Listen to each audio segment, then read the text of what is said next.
তোমরা বাড়িতে দেখেছো মায়েরা জল চিনি নুন একসঙ্গে গুলিয়ে নুন জল চিনির দ্রবণ তৈরি করে। এটা কিরকম দ্রবণ? এটা হচ্ছে একটা প্রকৃত দ্রবণ, কারণ এখানে জলের মধ্যে লবণ এবং চিনি পুরোপুরি গুলে যায়, মিশে যায়। এখানে জলের মধ্যে গুলে যাচ্ছে বলে জলটা হচ্ছে দ্রাবক বলা হয়। যেটা বেশি পরিমাণে রয়েছে সেটা দ্রাবক, এবং চিনি বা লবণ এটা হচ্ছে দ্রাব। এখানে দ্রাবের কণার স্যার ব্যাস কত হয়? মনে রাখবে, এখানে দ্রাবের কণার ব্যাস হচ্ছে 10⁻⁻7 বা 10⁻⁻8 সেন্টিমিটার বা তার কম হয়। একদম ছোট ছোট দ্রাবের কণা পুরোপুরি গুলে যায়। তোমরা দেখবে তুঁতে নীল রঙের হয়। তুঁতেকে জলের মধ্যে যদি দিয়ে দাও, ও গুলে গিয়ে কি হবে না নীল জল তৈরি করবে। তাহলে এগুলো হচ্ছে প্রকৃত দ্রবণের একটা এক্সাম্পল। তোমরা বাড়িতে যে সোডা ওয়াটার, যে কোল্ড ড্রিঙ্কসের বোতল তোমরা খাও, ঢাকঢাক করে গিলে নাও, তাহলে সেই যে কোল্ড ড্রিঙ্কসের বোতলে খুললে পারে ফেনা ওঠে, তার ভেতরে কি রয়েছে? কার্বন ডাই অক্সাইড মিশে আছে।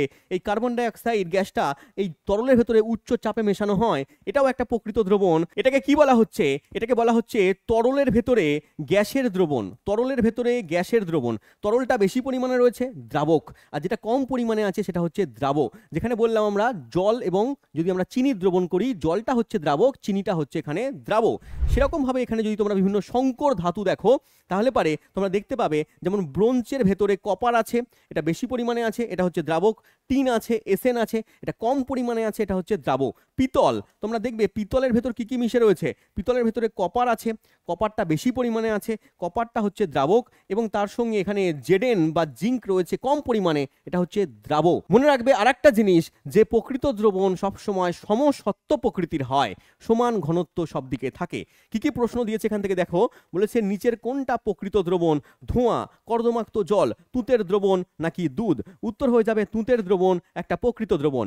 নেক্সট কোশ্চেন বলেছে এখানে এসএসসি জিডিতে আসা প্রশ্ন, সোডা ওয়াটারের দ্রাব কোনটা? সোডা ওয়াটারের মধ্যে কি গুলে আছে? কার্বন ডাই অক্সাইড গুলে রয়েছে বা CO2 গুলে রয়েছে। তাহলে এখানে দ্রাব হচ্ছে carbon die oxide. Next question, পিতলের দ্রাব কোনটা? পিতলের মধ্যে কি মিশে আছে? কপার এবং জিঙ্ক মিশে রয়েছে, তাহলে জিঙ্কটা কম পরিমাণে আছে। জিঙ্কের নামই বাবা দস্তা, যাকে আমরা জেডেন বলি, অপশন ডি। যদি বলতো এখানে স্যার দ্রাবক কোনটা, যদি বলতো এখানে দ্রাবক কোনটা, তাহলে তোমার উত্তর হয়ে যেত কিন্তু তামা বা কপার। নেক্সট কোশ্চেন, প্রকৃত দ্রবণে দ্রাব কণার ব্যাস কত হয়? প্রকৃত দ্রবণে দ্রাব কণার ব্যাস 10⁻⁻8 সেন্টিমিটার বা তার কম হয়। নেক্সট কোশ্চেন চলে এসো, পরের প্রশ্ন বলেছে সার্বজনীন দ্রাবক কোনটা? জলকে মনে রাখবে আমরা সার্বজনীন দ্রাবক বলি, কারণ জলের ভেতরে সমস্ত পদার্থ, বেশিরভাগ পদার্থ গুলে যায়, অপশন সি। নেক্সট কোশ্চেন চলে এসো, নিম্নলিখিত দ্রবণগুলোর মধ্যে কোনটা সমসত্ব প্রকৃতির দ্রবণ? কমেন্ট বক্সে আমাকে তুমি অ্যান্সার দেবে। এই কোশ্চেনের অ্যান্সার তোমাদের জন্য রাখলাম।